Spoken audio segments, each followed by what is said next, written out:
Assalamualaikum warahmatullahi wabarakatuh. Waalaikumsalam warahmatullahi wabarakatuh. Bismillah walhamdulillah wassalatu wassalam ala rasulillah wa ala alihi wa ashabihi wa mawalah amma ba'dah. Yang terhormat Ayahanda Tuan Guru Mursyid, yang saya hormati Syekh Ngiling Mbah Nastain, dan saya hormati saudara-saudaraku dimanapun saja berada. Pada malam hari ini kita telah selesai melaksanakan tawajuhan. Kemudian kita lanjutkan tentang membahas visi misi dari Bapak Menteri Agama, yaitu Profesor Nasaruddin Umar. Ada beberapa visi, itu termasuk Indonesia sebagai pusat peradaban Islam di dunia, kemudian moderasi beragama sebagai model dalam masyarakat yang multikultur. Nah, pada malam hari ini kita fokus kepada sistem pendidikan berbasis ilmu huduri dan husuli. Ya. Itu nanti akan dijelaskan oleh Syekh Ngiling atau Mbah Yai Nastain. Waktu dan tempat, monggo Mbah Yai. Assalamualaikum warahmatullahi wabarakatuh. Waalaikumsalam warahmatullahi wabarakatuh. Bismillahirrahmanirrahim. Alhamdulillah. Wassalatu wassalamu ala Rasulillah Sayyidina wa Maulana Muhammad ibn Abdillah. Jadi visi-visi Bapak Menteri Agama ini sangat bagus sekali. Sistem pendidikan yang berbasis ilmu huduri dan ilmu husuli. Jadi ilmu husuli itu ilmu yang dihasilkan melalui guru jasmani dan juga ditangkap dengan panca indera, yang di situ bisa dihasilkan dengan belajar, membaca, menghafal, dan lain-lain. Ilmu itu ilmu husuli. Dan ilmu huduri itu artinya menghadirkan guru cahaya, atau yang dimanakan menghadirkan mursyid. Ini adalah juga level hakikat yang diantarkan dengan tarekat. Itu ilmu laduni kalau bahasa santrinya ya. Karena itu hasil dari bimbingan guru cahaya atau guru rohani atau guru mursyid. Kalau ilmu itu sudah bisa seirama dengan adanya ilmu syariat dan ilmu hakikat, artinya ya, itu artinya kita beragama juga sangat sempurna sekali. Dengan tatanan syariat jasmaniyahnya juga bagus, dengan tatanan hakikat, dengan bimbingannya guru cahaya, guru rohani juga bagus. Ini bisa diperoleh mulai hayat tarekat untuk menghasilkan ilmu huduri. Makanya hudur itu menghadirkan ya, menghadirkan guru cahaya. Akhirnya dibimbing dengan guru cahaya itu sendiri. Karena ada Al-Quran Kitabullah dan juga ada Al-Quran Kalamullah. Al-Quran Kitabullah adalah Al-Quran yang mushaf, yang di situ bisa dipelajari dan bisa diperoleh dengan guru jasmani atau guru manusia. Belajar membaca, memahami, menghafal, dan lain-lain sebagainya. Itu Al-Quran yang Kitabullah, Al-Quran mushaf. Itu belajarnya lewat guru manusia. Ya, Al-Quran yang Kalamullah, yang kalam qadim, itu bisa dipelajari hanya dengan guru cahaya atau guru mursyid. Nah, itu. Karena untuk membaca Al-Quran Qadim itu tidak bisa pakai jasmani, tidak bisa pakai panca indera, artinya begitu.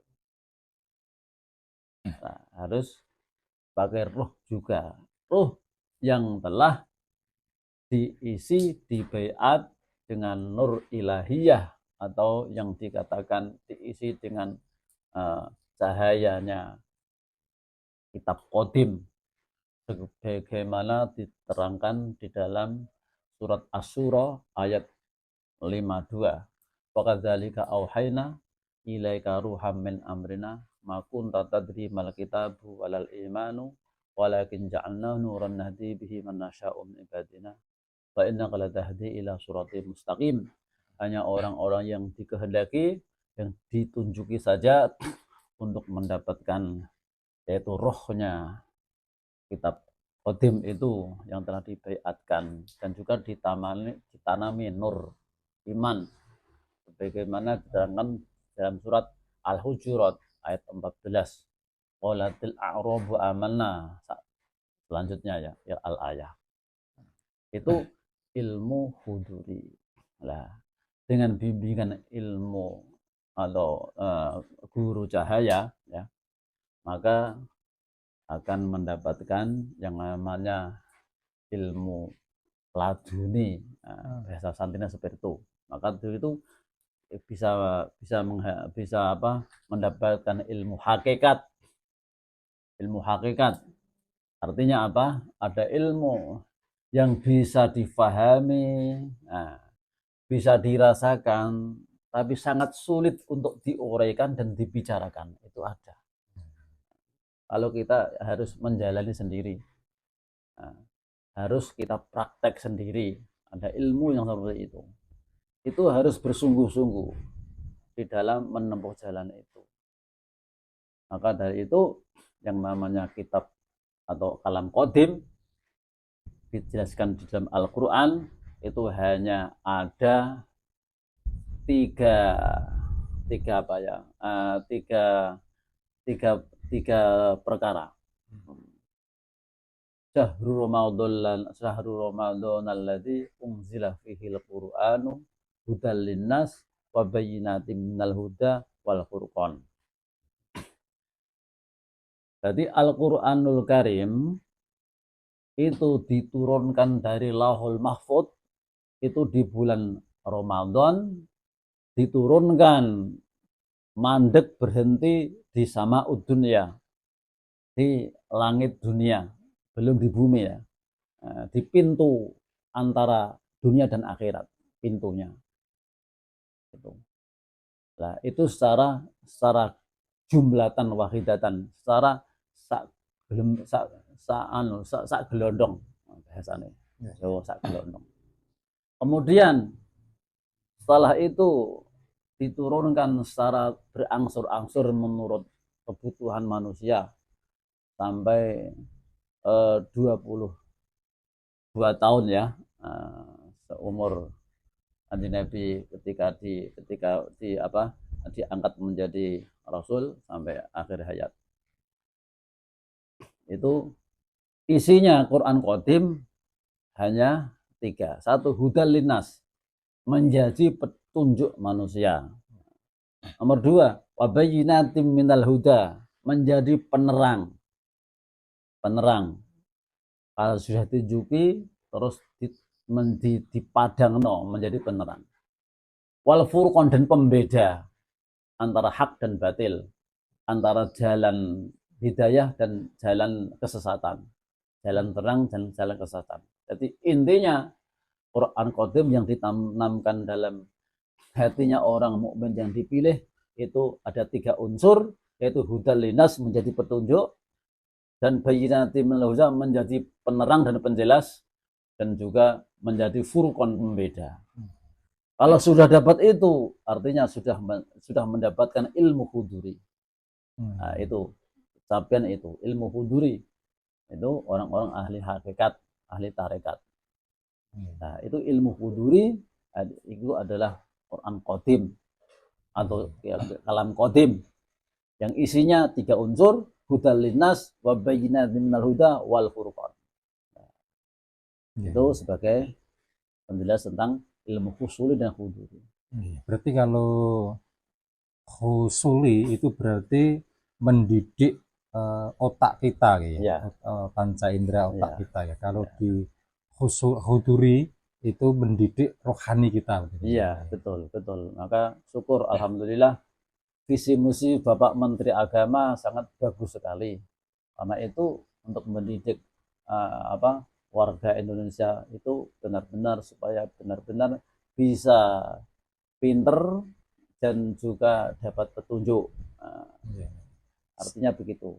Bisa alim dan juga bermanfaat dengan bimbingan ilmu huduri. Bapak Menteri Agama juga orang ahli tarekat juga. Karena sering menjelaskan tentang suluk. Suluk itu hanya ada di tarekat. Suluk itu apa? Ternyata Bapak Menteri Agama juga bisa menjelaskannya tentang tarekat dengan itu luar biasa. Kita bersyukur. Maka kita dukung visi misinya, yaitu dalam mencerahkan umat ini. Ya. Kalau visi misinya nanti ini bisa terjadi, berarti nanti ini akan mempraktekkan apa yang disampaikan di Syair Gus Dur itu ya. Jangan ngaji syariat bloko. Ya, berarti ada tarekat, ada hakikat itu juga. Iya. Itu memang prakteknya tarekat Nasabah Khalidiyah itu ada di Syair tanpa waton. Terus ini ya, itu kan di dalam syaratnya kita bertarekat itu kan melalui dibaiat. Ya. Nah, sedangkan itu di dalam pelajaran ya, istilahnya sistem pendidikan. Nah, sistem pendidikan itu kan Islam mayoritas kan masih anak lah, masih berumur anak. Apakah itu nanti kira-kira langsung dibait atau hanya diberikan secara pengetahuan dulu atau bagaimana kira-kira? Memang awal-awal ya diberi teori dulu. Oh, pengetahuan dulu lagi ya. Kalau sudah siap, karena masuk tarekat itu memang dimulai sejak balik ya. Setelah sempurna syariatnya dan sudah mapan dalam beribadah, nanti disempurnakan dengan tarekat. Tarekat itu bagus sekali dan tidak terbatas yang umur, dengan umur berapa, yang penting ada keinginan dan minat itu bisa masuk di tarekat. Sedangkan Syekh Bahauddin Al-Naqsyabandi itu diberikan tarekat umur 18 tahun. Di tarekat umur 18 tahun dibuat oleh gurunya Syekh Baba Samasi ya. Nah, Syekh Baba Samasi terus dilanjutkan belajarnya ke Syekh Amir Hamzah. Ketika Syekh Baba Samasi sudah wafat, melanjutkan ke Syekh Amir Hamzah muridnya yang dipilih. Nah, itu terus sampai hasil. Terus Syekh Bahauddin Al-Naqsyabandi mendapat mursyid waris ya, diwarisi oleh Syekh Amir Hamzah itu umur 18 tahun. Nah, itu bisa dibuat acuan dalam kita beragama untuk bisa meningkat ke tarekat sampai mendalami ilmu hakikat atas bimbingan guru cahaya. Semoga nanti visi misinya bisa terwujud ya, soalnya kebanyakan masyarakat itu kalau mendengar tentang ilmu makrifat atau hakikat itu kan masih terasa tabu gitu, istilahnya itu ilmu tua, itu ilmu nggak sekarang, dan ada yang menyampaikan bahwa itu ilmu tersembunyi lah, dirahasiakan gitu. Karena mungkin tidak tahu, karena belum tahu ya sih. Karena belum tahu. Karena dia belum tahu sejatinya. Harus sudah tahu, tidak ada umur. Belajar juga kan tidak ada umur. Cukup ya. Ya demikian ya yang disampaikan dari Mbah Yai Nastain, bahwa pada intinya kita ini mendukung visi misinya dari Bapak Menteri Agama, yaitu Profesor Nasaruddin Umar, bahwa di dalam sistem pendidikan berbasis ilmu husuli dan huduri, ya. Husuli itu artinya membimbing otak kita atau akal kita, sedang di huduri itu adalah membimbing secara rohani kita, yaitu syariat dan hakikat. Nah, ada ini seperti itu. Ya, demikian yang disampaikan. Kurang lebihnya saya mohon maaf. Salam kebangkitan agama tauhid, salam makrifat ilmiah nalar tinggi, thoriqoh nasabandiyah polidiyah ilahi anta maksudi wariduka marlubi. Wassalamualaikum warahmatullahi wabarakatuh.